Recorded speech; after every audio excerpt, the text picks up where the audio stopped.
On est de retour au cœur de la rédaction de France Info. La 32e campagne d'hiver des Restos du Cœur a débuté ce matin et l'association lance un appel aux dons et aux bénévoles. Et oui, les bénéficiaires sont de plus en plus nombreux. C'est notre séquence vue des régions. T'as passé un bon week-end? Ouais. Eh oui. Allez. Attends.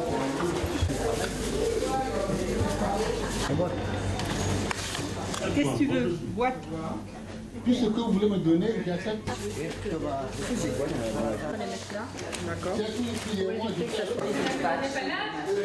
D'accord.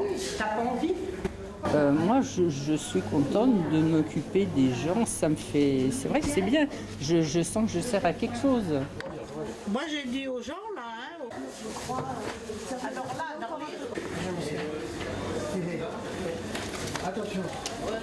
Ça, c'est pas possible.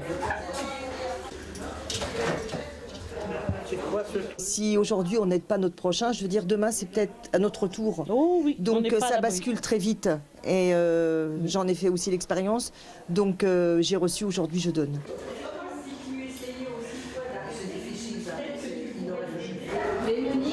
Aujourd'hui, elle a des pays tristes.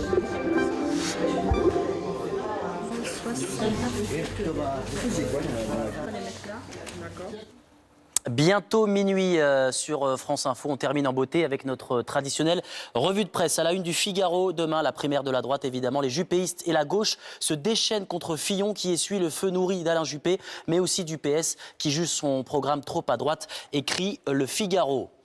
À la une de 20 minutes demain, cette déclaration d'Alain Juppé, l'important c'est d'être un vrai dur. Interview exclusive à 20 minutes. Et là encore, Alain Juppé attaque frontalement François Fillon, comme ça a été le cas ce soir lors du meeting. On parle de la situation aux États-Unis à la une du journal Les Échos. Trump fait s'envoler Wall Street à des records historiques. Et oui, les marchés américains sont au plus haut en ce moment, 15 jours après l'élection. Donald Trump qui est également à la une de Libération. Demain, les mâles du président Donald Trump est en train de se constituer une équipe tout aussi extrémiste et sexiste que lui, nous dit le quotidien Libération. C'est donc à suivre demain. Voilà, j'ai été ravi de passer cette soirée en votre compagnie, à suivre la météo. Puis c'est ensuite France 24 qui prend le relais. Je vous retrouve demain. Excellente soirée sur France Info.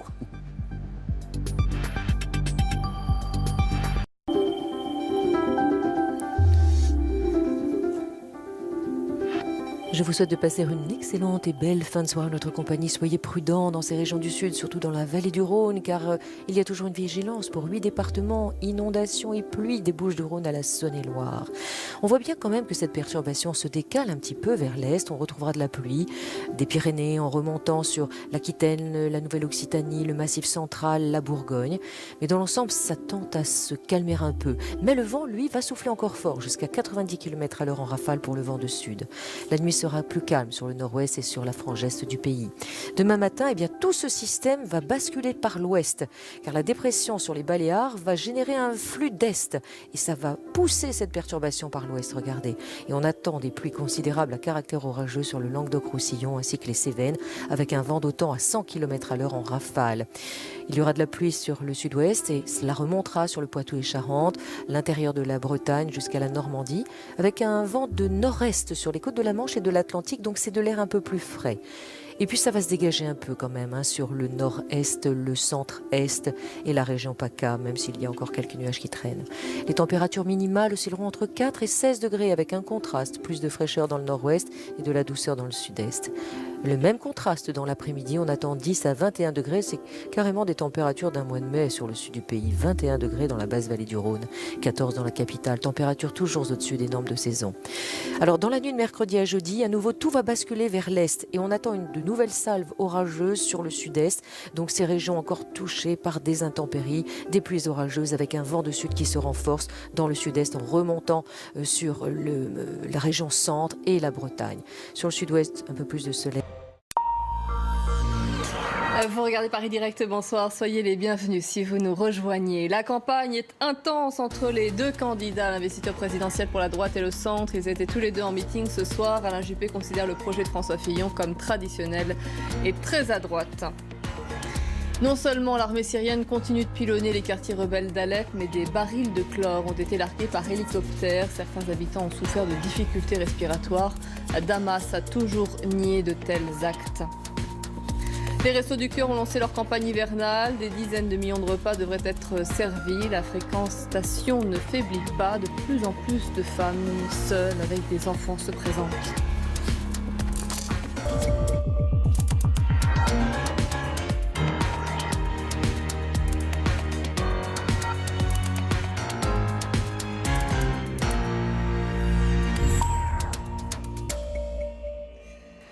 La campagne entre François Fillon et Alain Juppé gronde et les attaques fusent. Les deux candidats à l'investiture présidentielle pour la droite et le centre tenaient des réunions publiques ce soir. Toulouse pour Alain Juppé, François Fillon était lui à Lyon. Alain Juppé qui assure que des soutiens d'extrême droite arrivent en force chez son adversaire. Le paysage politique est en train de se clarifier. Les débats 7 étaient un petit peu confus. Désormais, deux candidats face à face avec leur soutien. François Fillon a le soutien de Nicolas Sarkozy, ce qui reconstitue l'équipe de 2007-2012, qui partage les mêmes idées. Nous en aurons besoin. J'observe que depuis quelques jours, d'ailleurs, les soutiens de l'extrême droite arrivent en force pour cette équipe.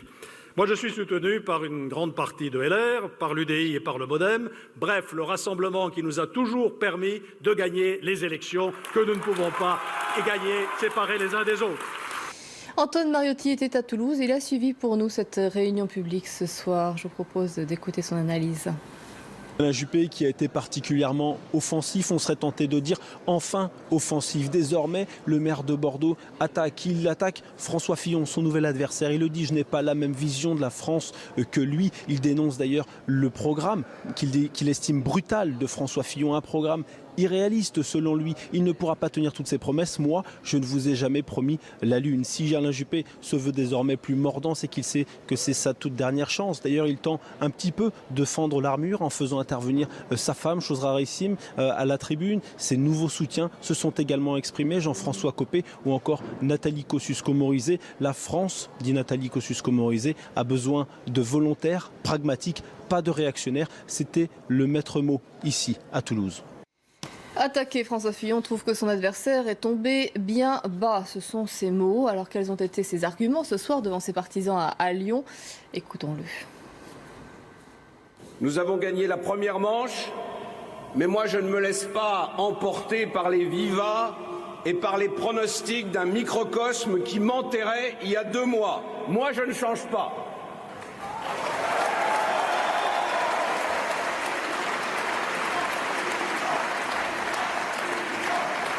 L'actualité peut tourbillonner, les sondages peuvent continuer leur yo-yo.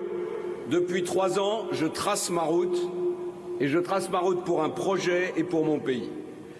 Karina Chabour était, elle, à Lyon. François Fillon qui était entouré de ses soutiens. Pour ce premier meeting de l'entre-deux-tours, pas question de riposter aux attaques d'Alain Juppé, mais plutôt de rassembler et de rendre hommage aux Français, un peuple libre qui ne s'est pas laissé dicter sa conduite dimanche en allant voter. Rendre hommage aussi à ses soutiens, les plus anciens, mais également les plus récents, Bruno Le Maire ou encore Laurent Wauquiez. Nous faisons partie de la même famille politique et de tendre la main à tous ceux qui souhaitent rejoindre le mouvement.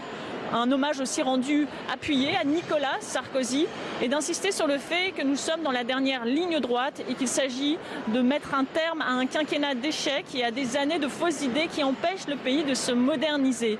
François Fillon a ensuite clairement assumé un programme de rupture censé redresser un pays qu'il dit en dépôt de bilan économique et moral. C'est avec ce discours dit de vérité qu'il espère pouvoir l'emporter. Le régime syrien ne se contente pas de bombarder Alep. Des barils d'explosifs contenant du chlore ont été largués par hélicoptère sur des quartiers d'Alep-Est, ce qui a provoqué des difficultés respiratoires à certains. L'ONU dénonce une guerre atroce. Axel Mir, Raphaël Vivant. De la poussière, des cris, des gravats. Cette scène est le quotidien des habitants d'Alep. Dans la partie est de la ville, les bombardements sont incessants depuis une semaine. L'ONU dénonce une stratégie de guerre totale.